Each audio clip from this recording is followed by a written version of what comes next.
Oh, Fabiana mentioned the other day she wanted to ask how I proposed, which is a much sweeter story than the bullshit I just put together. All right, so yeah, sure, we can do that. We're not in a particularly scary spot.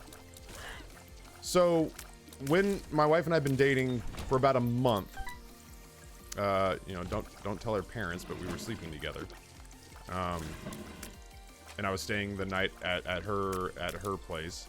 I came out one day, and she was doing dishes, and she had cute butt, PJ pants, pretty girl, in our mid-20s.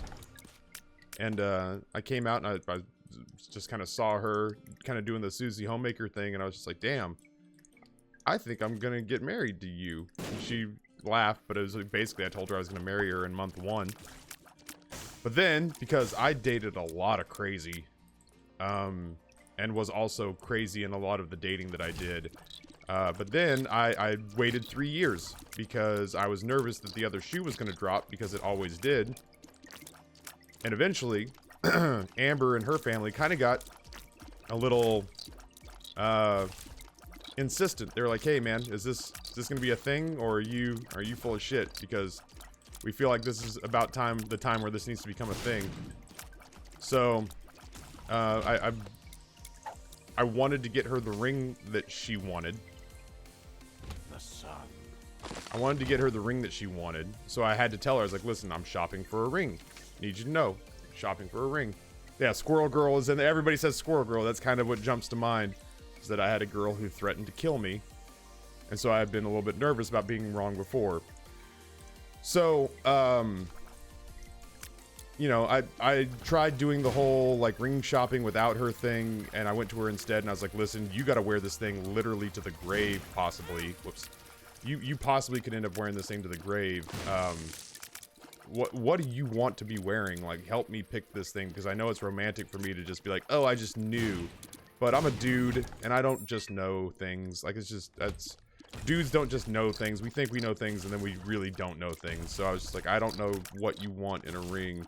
So come help me shop, and then the surprise will be when I ask you. So we picked out a ring. And, no, this is not a great room. We went and we picked out a ring, and, I said, okay, well, here's what it is. You clearly know that I have this engagement ring now, because you made it. But I don't want to just hand it to you and be like, congratulations, you win. I was like, I want at least the asking to be a surprise. So she said, that's cool. I said, all right, so listen, here's what's going to happen. Once in a while, we're going to go out on really nice dates. Because if I take you to McDonald's 6 nights in a row, and then all of a sudden I take you to a super nice restaurant, you're going to know the gig is up. So what we're going to do is we're going to go on a couple of really fancy dates, and you'll have to just guess which one's going to be the one where I ask you to marry me. She said, all right, that sounds reasonable. So I'm not the kind of guy who's going to drop a wedding proposal at the fucking ball pit at Chick-fil-A. So in order to throw her off the scent, I did it on the first one. First date. First date that we did. First fancy date that we did. We went to the art museum in Philadelphia, which if you haven't been, schedule 2 days.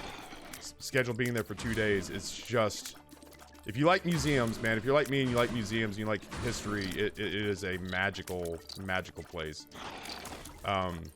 You can't be in here while I tell this story. I'm talking. They're asking me about how I proposed to you. I'm in the middle of a narrative and a halfway tricky boss fight. All right, love you. Bye. So I take her to the Philadelphia Art Museum, which is the one that, oh my, which is, I have no keys. We have to go back and get a key. That's fine. It's okay. It's not a big deal. We're gonna go back and get a key. We have Seraphim. So I take her to the art museum, and then I take her to the art museum, and then we go out to eat at this, like, when I say Mexican restaurant, I don't mean I like went to Taco Bell, right? Talk about like I went and got a chocolate mole chicken dish, which was a beautiful thing, and we had like crafted top shelf margaritas and beer. And then on the way home, I had been setting up with my roommates that they would doctor up the living room of the. We were renting rooms in a house with a couple of other graduate school students, and I was like, "Hey, listen, if you guys would help me out while I'm gone, that'd be great." So on the way back from dinner, I got a call from technically my landlord, but my friend Lio, and Lio was like, "Hey, listen, she was awesome girl, but she's like Aisha Tyler is basically what I think of when I think of Lio." And so she's like, "Hey, by the way, we've got everything set up here. We're just waiting, good to go for you guys to show up." And I was like, "All right." And Amber's like, "Who is that?" And I was like, "It's my mom." And she's like, "Oh, okay. Well, tell Marsha I said hi." And I was like, "Hey, mom. Amber says hi." And I was like, "Okay, cool. So is there anything else we need to do? Everything's set up here." And I was like, "No, that's I'm just gonna head home with Amber." She's like, "All right, cool." And I was like, "Well, if it was my mom, I would say I love you and hang up." So I was like, I love you." And Laya goes, I'm not gonna say that back to you, Ryan." And I was like, that's fair. And then I hung up. And we got back to the house, and I opened the door, and Amber went to walk through, and there's like lit candles and flowers and champagne and chocolates and stuff, and the dimly lit room and everything. And Amber goes, "I think we're interrupting someone's date night." And I was like, "Oh shit, really?" She's like, "Yeah." And I was like, "Hold on, let me poke my head in and see if like anyone's naked in the living room." And I poked my head in for a split second, and I didn't see anybody. And so I didn't see anybody, so I was like, "Oh, you know what? I know what this is. And she's like, "You do?" And I was like, "Yeah, I do. Come on. We're good. So we walked in. We had like tea lights in little bags, and rose petals and champagne and Godiva chocolates and Clico Rosé champagne, couple of bottles of that. And I had, obviously Amber's a big Beatles fan.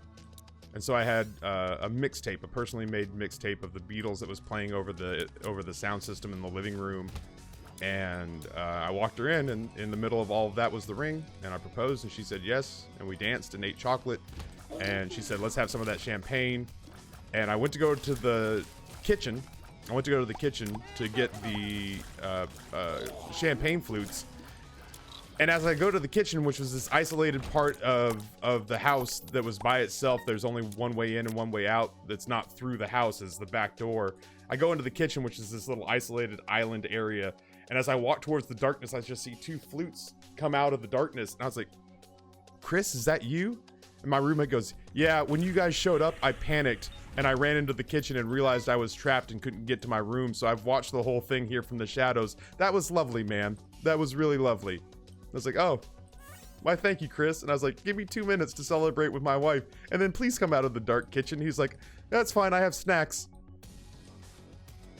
But yeah, apparently Chris heard us coming and just ran to the first negative space that he saw, which was the kitchen. But then he was trapped there in the shadows and basically had to watch us propose and be as quiet as he possibly could.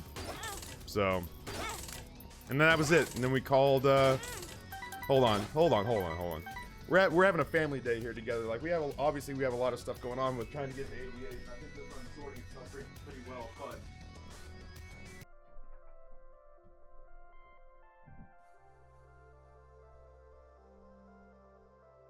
there we go.